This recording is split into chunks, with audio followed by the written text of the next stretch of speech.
But meanwhile, here in the state line, we had a big change of our own here as we had last night. A cold front swept through the area, and I'll flip over here to show you where that front is, all the way pushing into Pennsylvania and New York, where they're even seeing some severe weather being triggered by this cold front.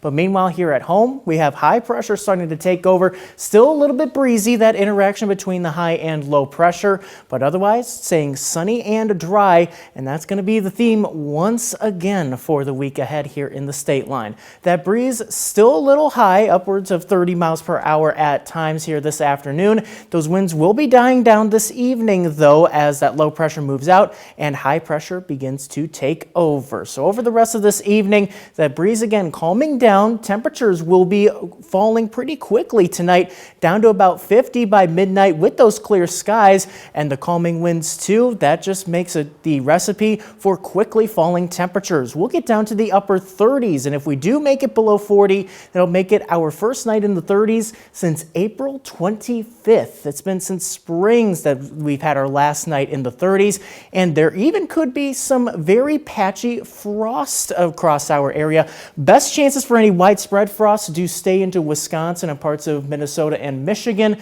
but otherwise very patchy frost is possible in the open, very low-lying areas like river valleys, but again, nothing widespread, nothing to worry about if you have any kind of plants that you want to keep safe outside.